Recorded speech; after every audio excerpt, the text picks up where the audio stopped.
Jamal Carter, a 58-year-old billionaire with a reputation for being cold yet strangely curious, lay in his grand bedroom pretending to be asleep. The glow of the city lights flickered against the curtains, and his breaths were slow and measured. For years, he believed wealth could buy loyalty, honesty, and even care, but tonight, he planned to test that belief. Downstairs, a humble maid named Grace had just finished her shift, leaving her 17-year-old daughter, Aisha, to deliver a glass of warm milk to his bedside as she often did. But Jamal wasn't interested in the milk tonight. He wanted to know the truth. Was Aisha as innocent and respectful as she seemed, or was she hiding something beneath that quiet smile? Would she steal? Would she whisper what the adults dared not say? Or would she do something that would shake his entire world? Would this test reveal her true character or expose his own hidden guilt? And what secret would this night awaken that neither of them was prepared for? The moonlight spilled through the high, glass-paneled windows, bathing the marble floors in silver. The air was still, heavy with the faint scent of lavender from the diffusers placed in every corner of the billionaire's mansion. Servants moved quietly, their shoes tapping softly like whispers across the polished stone, trying not to disturb the resting master of the house. In the distance, the city's heartbeat hummed, cars in the night, horns fading, and the soft throb of music from somewhere far below the hill. Aisha stepped inside the grand hallway holding a tray with both hands. The warm milk trembled slightly as her fingers gripped the silver handle tighter than usual. She was a tall, slender girl with deep brown skin and wide, intelligent eyes that always seemed to carry a story no one had ever asked to hear. Her mother, Grace, had warned her, "Be respectful, Aisha. Mr. Carter notices everything. Speak little. Do your work." But Aisha had noticed more than her mother realized. She noticed the loneliness behind those mansion walls, the way the billionaire's laugh never quite reached his eyes, and the empty frames on the third-floor corridor where family portraits should have been. Tonight, she felt something different in the air, a stillness too heavy, a silence that felt as though it was listening. She knocked softly on the double doors and waited. No answer. Again, a light knock. Still nothing. Finally, she pushed the door open, the hinges sighing as though reluctant to reveal the room. Jamal lay there, his eyes closed, his body still beneath the cashmere blanket. The faint rise and fall of his chest told her he was asleep, or at least, that's what it looked like. She stepped closer, careful, her shoes making almost no sound against the thick carpet. The tray trembled slightly as she placed it on the nightstand. Her eyes scanned the room, too many shadows for one man, too many locked drawers, too many things unsaid. She hesitated. Something deep inside told her he wasn't fully asleep. Her mother had mentioned that Jamal Carter often tested people, even his business partners, leaving documents slightly exposed, setting traps with fake contracts, even pretending to be asleep to catch disloyal servants. Was tonight one of those nights? Her heart pounded. The billionaire's breathing was slow, but his fingers twitched ever so slightly. She leaned closer, her reflection faintly caught in the polished black surface of his bedside clock. "Mr. Carter," she whispered. No reply. Her eyes narrowed. On the dresser beside the bed lay a small leather wallet, thick with cash. An expensive watch gleamed under the dim lamp, a model she had seen only in magazines. For a moment, the world seemed to whisper its cruel temptation, "Take it. He won't know. No one will know." But she stepped back, shaking her head as if to silence the devil in the room. Instead, she noticed something else, a letter partially hidden under the glass of water. The corner of the envelope bore her mother's name. Her fingers froze in midair. Why would Mr. Carter have a letter addressed to Grace under his water glass? Her eyes flicked to his face again. His eyelids didn't move, but the faintest twitch in his jaw betrayed life. He was awake. She was sure of it now. Her breath caught in her throat. Should she confront him? Should she pretend she saw nothing? Should she take the letter and run before he opened his eyes and demanded answers? The air thickened. The clock ticked louder. Finally, she whispered under her breath, "What are you hiding from my mother?" The billionaire didn't stir. Aisha's fingers inched toward the letter. Her heart raced, just a little more, just one glance, but as soon as her fingertips brushed the envelope's edge, a low, deliberate voice shattered the silence. So, you are curious. She froze. Jamal's eyes opened, cold and calculating, staring right into hers. The glass of milk trembled in the silence, and for a moment, neither of them spoke. His voice was calm, but there was a strange softness beneath it, like a test she hadn't studied for. "What did you think you'd find, Aisha?" he asked. She swallowed hard. Her hands were still hovering over the letter. I just saw my mother's name, sir," she stammered. "I didn't mean." "Didn't mean?" His lips curved slightly. "Or you meant, but now you're afraid?" Her face burned with shame, but something inside her rose against the coldness of his tone. She straightened her back, meeting his gaze with those steady, deep eyes. "If there's something about my mother I should know," she said quietly, "then you should tell her. Not hide it under a glass of water." The billionaire studied her for a long moment, then did something unexpected. He sat up, took the envelope, and held it between his fingers. "You think I'm hiding something?" he said softly. "Maybe I am. Or maybe I wanted to see whether the daughter of my maid would try to take what wasn't hers." Her jaw tightened. "And what did you see?" Jamal's expression was unreadable. "Not yet enough." He slipped the envelope into his robe pocket. "Go," he said at last, his voice low. "And tell your mother nothing." Aisha hesitated. The unspoken threat in his tone was clear, but so was something else. Fear? Regret? Guilt? She turned to leave, but as she reached the door, Jamal's voice stopped her again. "Aisha," he said slowly, "if you want the truth, come back tomorrow night." "Alone." She froze, her heart hammering. The door closed behind her with a soft click, leaving Jamal alone in the cold, silent room. He picked up the glass of milk and stared into it for a long time. Downstairs, Aisha leaned against the wall, her thoughts racing. The next day dawned with a golden haze over the city, the kind that promised warmth but carried a weight of unanswered questions. Jamal Carter's mansion stood silent on the hill, its tall gates glinting under the early sun like silent sentries. Inside, the servants moved with their usual quiet discipline, but Aisha felt every step like it echoed on the marble floor. Her mother, Grace, hummed a low tune in the kitchen, unaware of the storm brewing in her daughter's heart. Aisha barely touched her breakfast. Her spoon stirred the porridge without purpose as her eyes wandered to her mother's hands, worn, lined, strong from years of service. She wanted to ask, "Mama, why was your name on that letter?" But the memory of Jamal's cold gaze and his strange invitation stopped her. Grace noticed. "Aisha, are you all right? You look pale." Aisha forced a small smile. "Just didn't sleep well." "Dreams?" Grace asked, placing a comforting hand over hers. "Yes," Aisha whispered, though the dream wasn't in her sleep, it was in that letter, in the voice that said, "Come back tomorrow night." By evening, the mansion returned to its haunting calm. The guests had left, the halls echoed faintly, and the city lights began to twinkle in the distance. Aisha carried her tray again, but this time her mother wasn't with her. Grace had been sent out to fetch some special medicine for Mr. Carter's heart, at least, that was the reason Jamal had given. When Aisha reached the top floor, the doors to his bedroom were already ajar. "Come in," his voice called, calm and deliberate. She entered cautiously. Jamal sat in an armchair by the window, a glass of water in his hand, the envelope nowhere in sight. The city stretched behind him, a living painting of light and shadow. "You came," he said, without looking at her. "You asked me to." He turned, his gray eyes sharp as ever. Most would have told their mother. Most would have refused. "Why didn't you?" She gripped the tray tighter. "Because you said it was about her."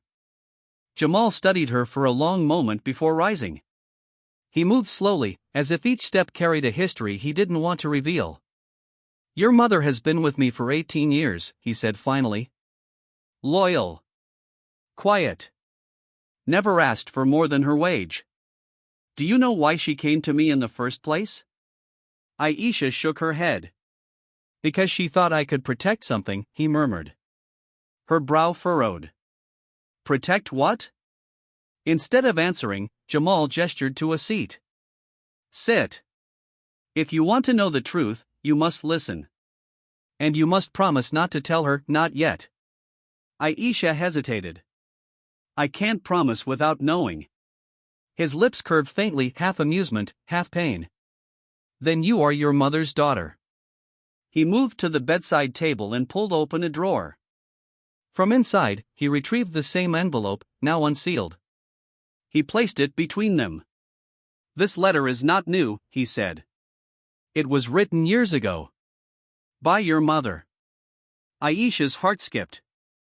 By my mother? Yes, he said softly. And it is about you.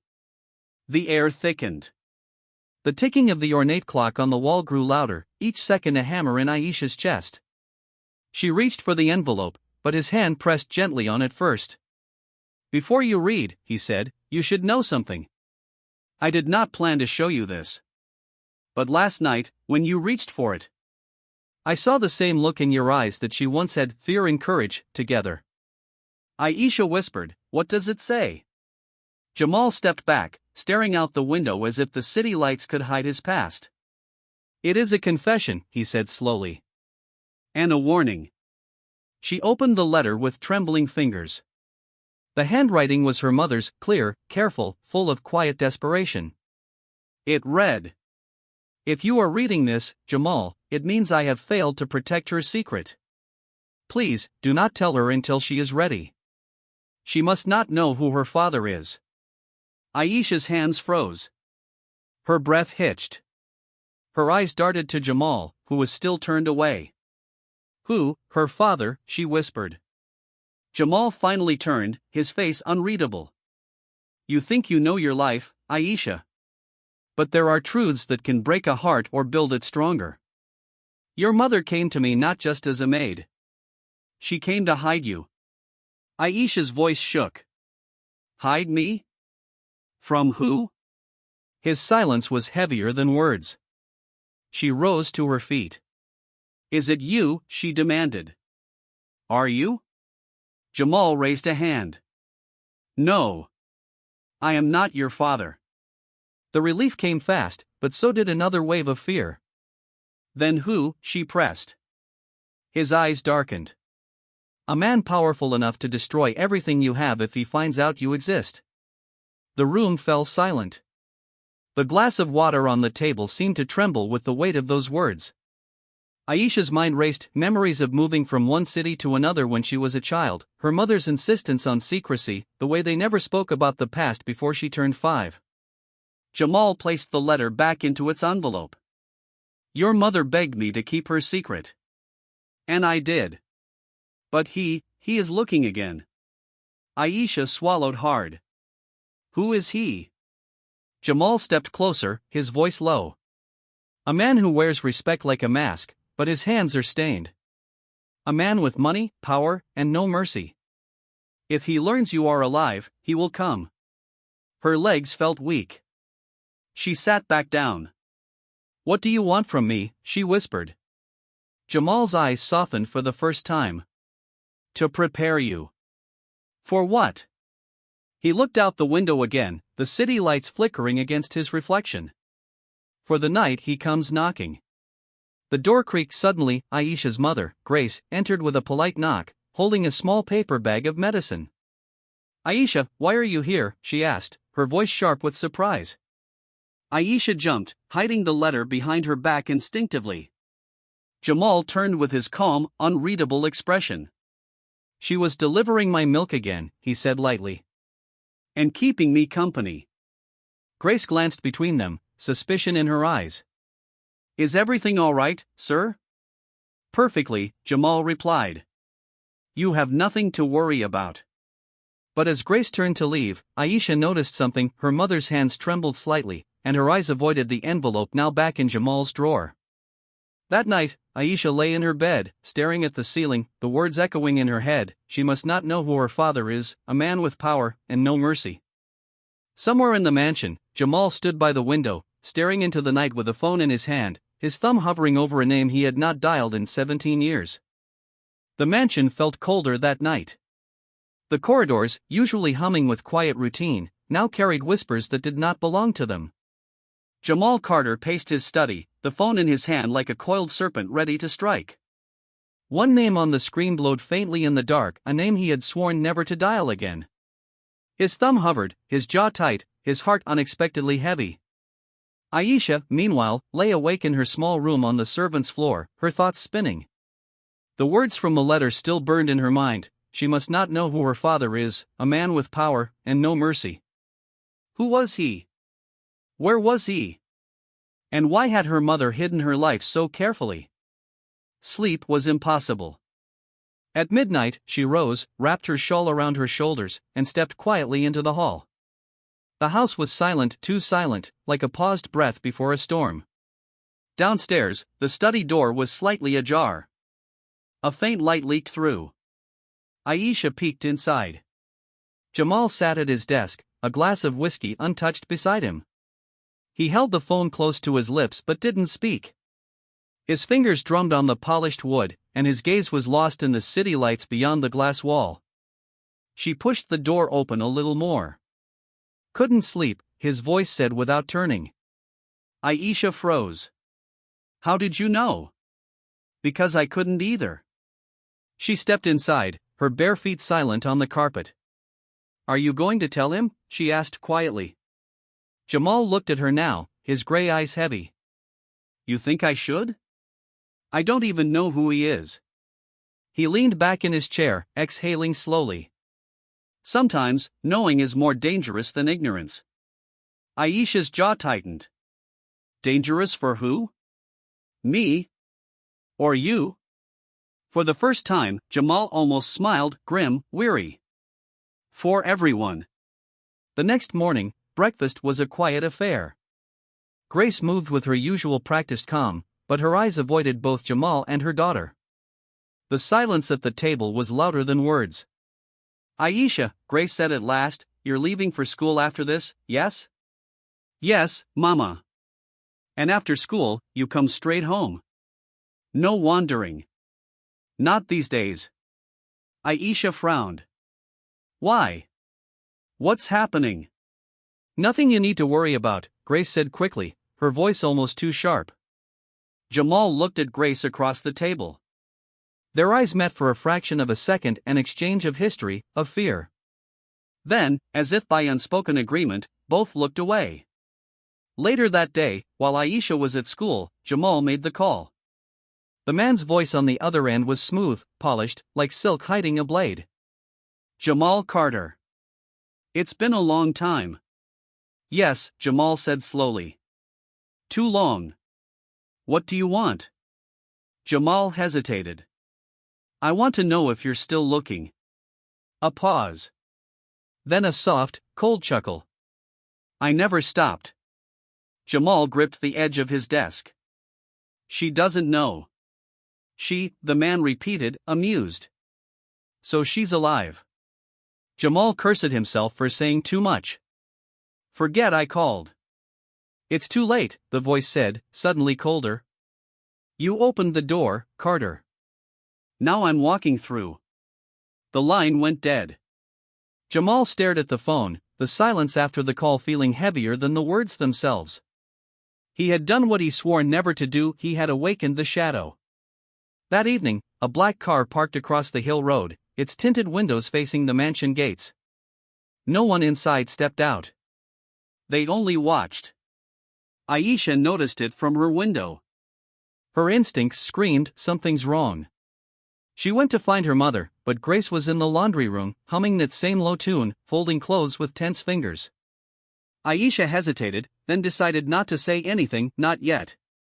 Later that night, Jamal summoned Aisha again. You saw the car, he said without asking. She nodded. Who is he? Jamal walked slowly to the window. His silhouette was dark against the city lights. A man named Damian Cross. The name chilled the air. He is a businessman, Jamal continued, but not the kind you read about in magazines. His wealth is built on ruin, on secrets, on people disappearing when they ask too many questions. And, he's my father? Aisha whispered. Jamal didn't answer immediately. He believes you're dead. Your mother made sure of that. I helped her. Aisha's heart pounded. Why? Why hide me? Because you were born of a deal gone wrong, Jamal said at last. Because your mother wanted to protect you from becoming a pawn in his empire. She stepped closer. So what now? If he's watching, if he finds out. Jamal turned, his eyes sharp. Then we don't give him the chance. As the clock struck midnight, Jamal handed Aisha a small black key. What's this? She asked. The basement vault, he said. Everything you need to know is in there. But if you open it, you can't go back to the life you knew. Her fingers tightened around the key. The weight of it felt heavier than gold. She looked up at him. And if I don't? Then Damien Cross will write your story for you. Aisha stood in the dark hallway alone, the key cold in her hand. From outside the window, the black car's engine purred to life and slowly rolled away. She stared after it, her heart in her throat. Tomorrow, everything would change either by her hand or his. The night was thick with silence, the kind that presses against the walls and creeps under doors. Aisha stood in the long hallway leading to the basement, the cold black key clutched in her hand. Her heart drummed a slow, heavy rhythm in her chest as she descended the stairs. The mansion, for all its glittering chandeliers and marble floors, felt like a cavern of secrets now. The basement was colder than the upper floors. The air smelled faintly of old books and locked-up years. At the far end, behind a steel wine rack, a small iron door waited unmarked, unremarkable, but heavier than any gate she had ever seen. She knelt, slid the key into the lock, and turned it. It clicked, but not gently, it sounded like a whisper waking a monster. Inside, the vault was not filled with gold or cash. It was filled with files. Stacks upon stacks of brown folders, photographs pinned on boards, letters, old videocassettes, and a large black safe with Jamal Carter's insignia. Aisha stepped in, her breath trembling. The walls closed around her, the hum of the security lights low and eerie. She scanned the shelves, names, dates, contracts, but one folder stood out. It was marked with her mother's handwriting, for her sake.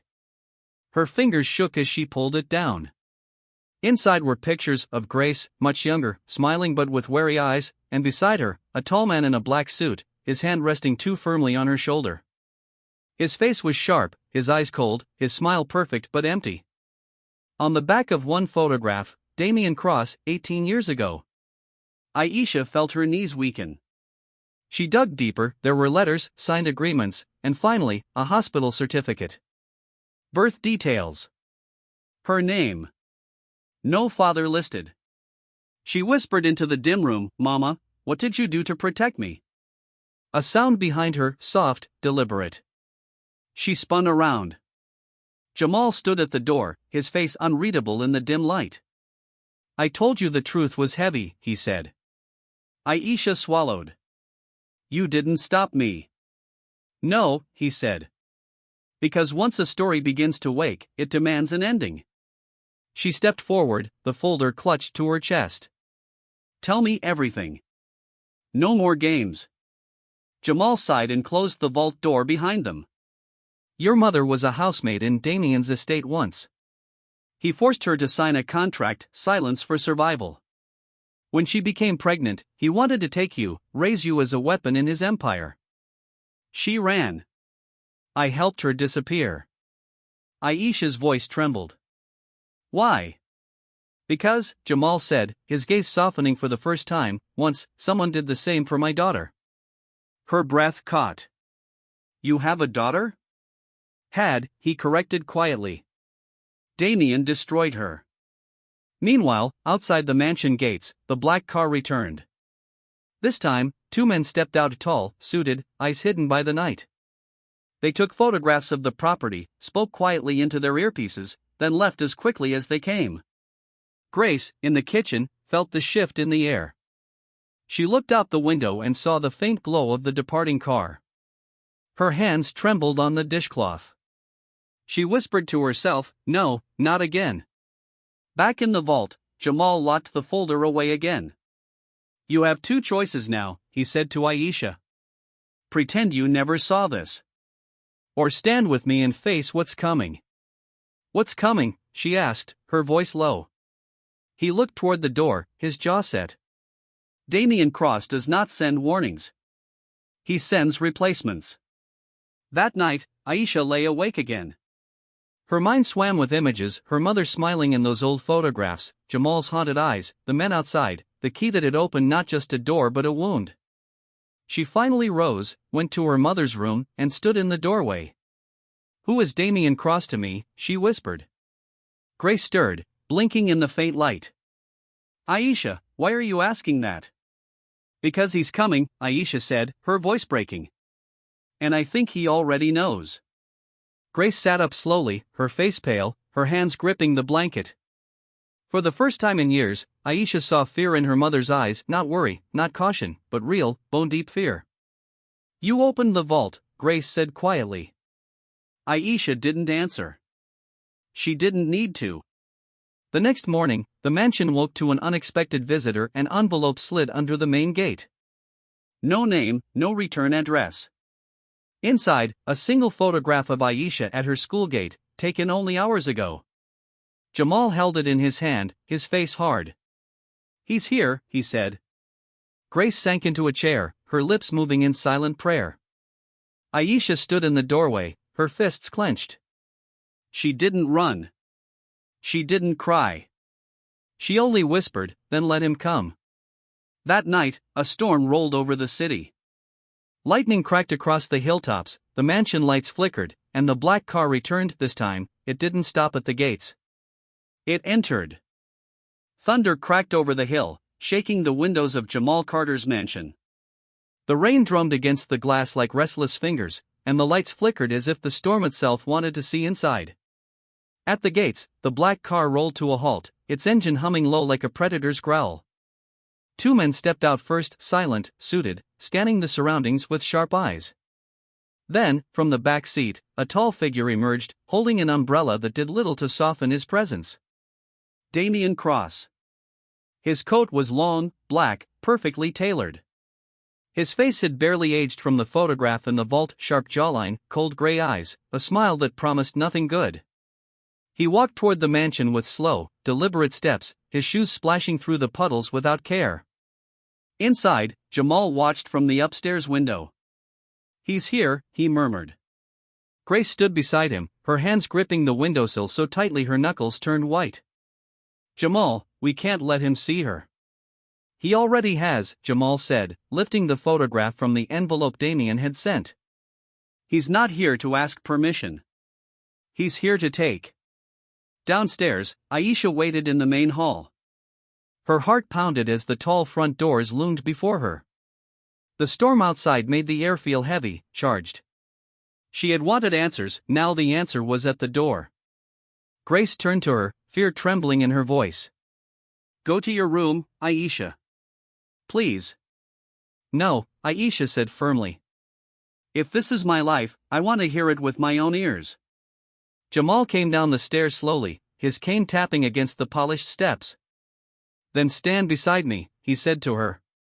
"Not behind." Grace looked between them, torn between love and terror. The doorbell rang. It was not a polite sound. It was a declaration. Jamal opened the door himself. "Jamal Carter," Damian Cross said smoothly, stepping in as though the mansion belonged to him. "Still pretending to own what isn't yours." Jamal's jaw tightened. "You were never invited." "And yet," Damian replied, glancing around the grand hall, "here I am." His eyes landed on Aisha. For a moment, the world seemed to still. The storm's howl faded, the ticking clock slowed, and only his gaze reached her, cold, knowing, possessive. "She looks just like her mother," Damian said quietly. Aisha felt her stomach turn. "You're Damian Cross," she said. Her voice was steady, though her fingers trembled at her sides. "I am," he said with a faint smile. "And you, little one, you have something that belongs to me." Grace stepped forward. "She is not yours." Her voice cracked with years of buried pain. Damian raised an eyebrow. "Everything you ran with is." The confrontation bled into the night. They moved to the sitting room, Jamal, Aisha, Grace, and Damien with his silent men standing guard by the door. I kept my silence, Damien said, sitting on the edge of the leather sofa, because I believed she was gone. And now I find she has been living under your roof, Carter. How poetic. You wanted to use her, Jamal said flatly. Turn her into one of your pawns. I wanted her to have her rightful place, Damien replied. My blood does not belong in hiding. Aisha clenched her fists. I am not your property. Damien's eyes flicked to her, sharp and dangerous. You are my daughter. The words hit like thunder. Grace gasped, her hand flying to her mouth. No. You don't get to say that now, not after everything. Damien leaned back, folding his hands. I say it because it is truth. And truth has a way of surfacing, Grace, whether you like it or not. The storm raged harder outside.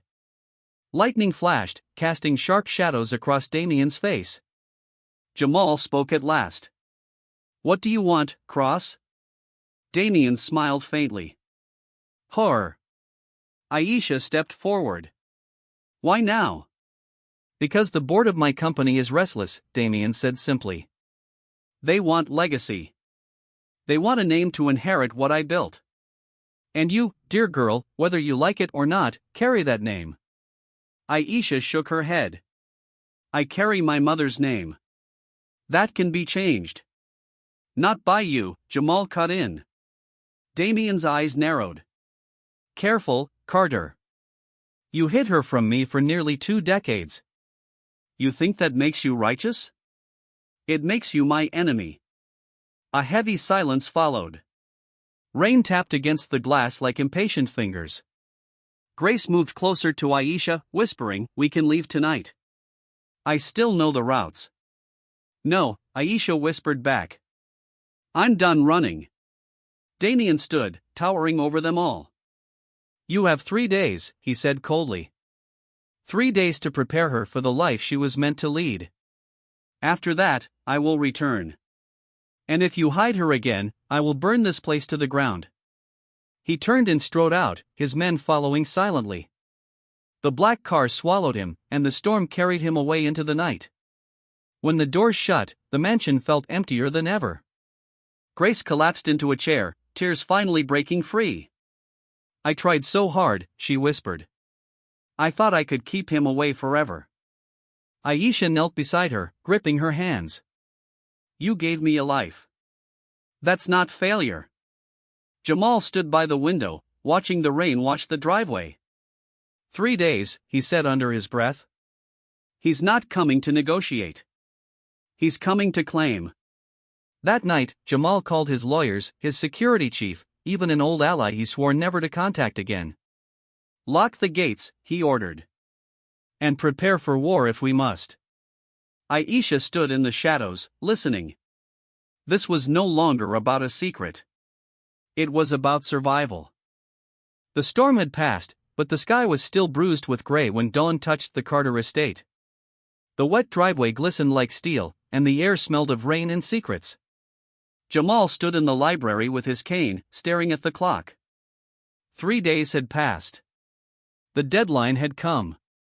Grace entered quietly, her eyes red from nights without sleep. He'll come, she whispered. I know, Jamal said. Aisha appeared behind her, no longer in the plain clothes of a housemaid's daughter. She wore a dark coat, her hair tied back, her eyes steady. I'm ready, she said. You shouldn't have to be, Grace whispered. But I am. The gates opened just after sunrise. The same black car rolled in, but this time there were more.